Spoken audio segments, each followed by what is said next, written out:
Russian trucking companies have been screwing over people over and over and over again. I'm talking about company drivers, and I'm talking about owner-operators.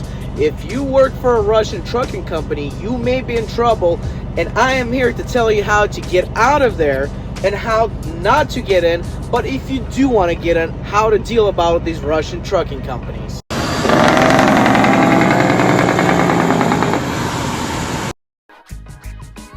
So Russian trucking companies, there's good and there's bad. They're in America, okay? Why I call them Russian or Slavic?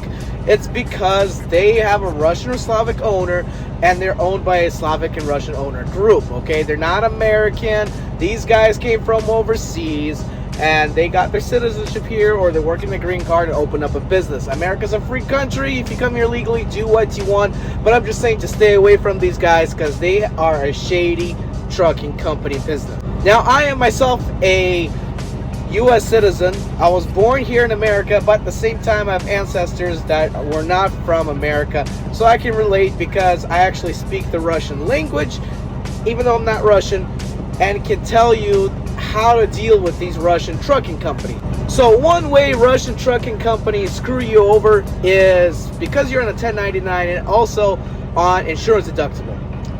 Personally, my thing is this: if you're a company driver, you should not pay for anything that you do damage to a truck or equipment or the load, or anything you damage that you may accidentally wreck into or bump into. You should not be paying for it.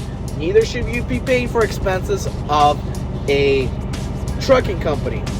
Neither should you be paying for the insurance deductible of a trucking company. That's the trucking company's policy problem to deal with. It is not the problem or the issue for the driver to deal with, okay? You should not be paying an insurance deductible if you work for any trucking company whatsoever.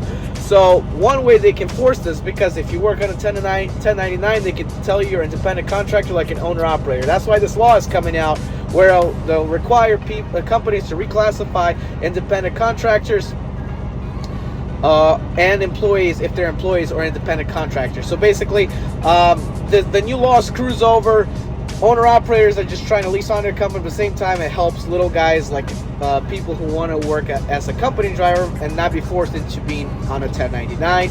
If you want to watch that video, I covered it somewhere in this video. There's going to be, watch this right now, and I'll link it in the description below for you to watch that video. So if you go work for these companies, one way they like to screw you over is on the insurance deductible.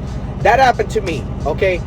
Now, this, in my case, it was a legit claim, okay? But I'll show you how my boss screwed me over.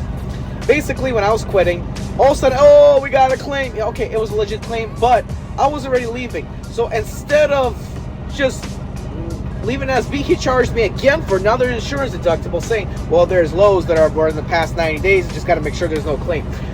That gotta go. That just gotta go. Nobody should be paying insurance deductible except the company. It's your fault if you hire a driver, he messed up, or somehow the load got damaged. It's nobody's fault. It just happens. Sometimes the load get damaged. You're supposed to be responsible for insurance claims and insurance deductibles, not the driver. And another way they like to screw you over is basically they'll walk around the truck and see, oh, this is damaged, this is damaged, this is damaged. That's coming out of your pay. They're not allowed to do that, especially if you sign an agreement on a piece of paperwork that states nowhere that you're responsible for any damages. That's why whenever you go to any trucking company, read through the entire paperwork to make sure you know what you're signing for. I got screwed over by one of my other companies that I worked for.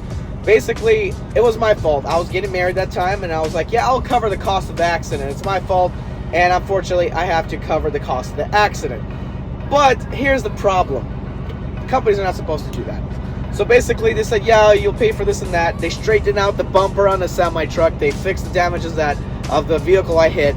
They fixed those damages.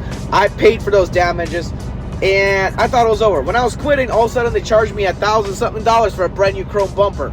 And get this, that chrome bumper did not need to be changed. It was not affected by the wreck whatsoever. All that chrome bumper did was the little frame that held the chrome bumper in that Volvo bent down, so all you needed was to bend the thing back up and it'd be looking good as new. Instead, what they did is they charged me. I got down to the bottom of it eventually, and I got my money back, But what they did, they put a dumb, I don't know, $200 plastic vinyl bumper instead of the chrome bumper. Now the truck looks very ugly with some weird blue tacky paint left over by painting another truck. That just looks dumb. Just leave a chrome bumper on there. It looks beautiful on that truck. But anyway, that's what those Russian trucking companies do. They either screw you over on pay when you leave, or they screw you over when you're doing paid by percentage. They'll purposely give you shorter loads, because shorter run loads pay them more money, but you per mile less, because the load pays a little differently, structured differently.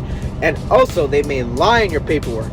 They may quickly grab like some photo editing or computer editing thing and put in a different rate con, so that, for example, you get a 30% of $5,000, when in reality they're getting a $6,000 load, so you're getting cut out. And that's how it ties in. If you're also an owner operator leased onto them, they can cheat you out on those loads like that. Tell you the load pays another, but what the broker actually pays them is a whole lot of different. Those Russians or Slavics become like mini shady brokers to their owner operators as well.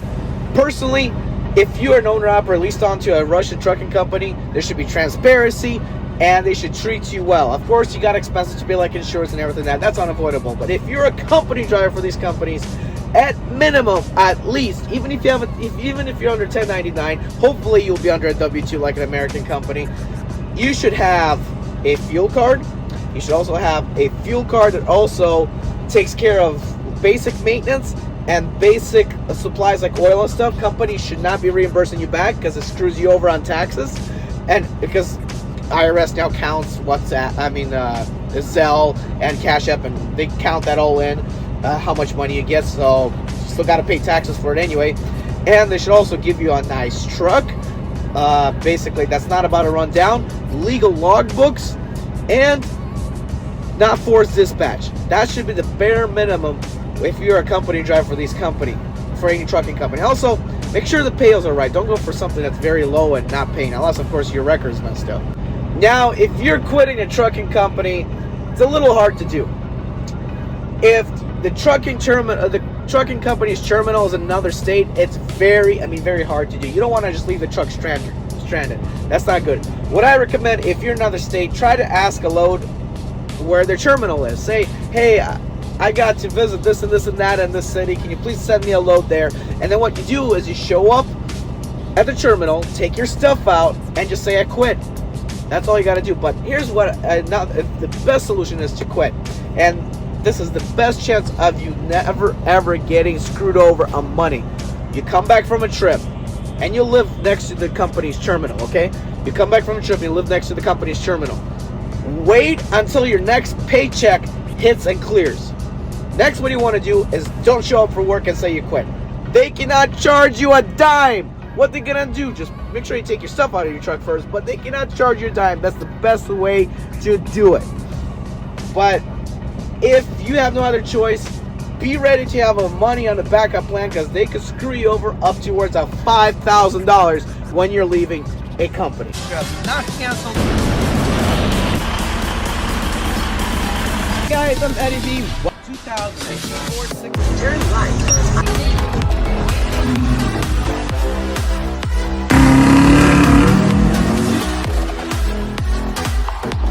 This particular package. Driving a Temp in the 6 Series.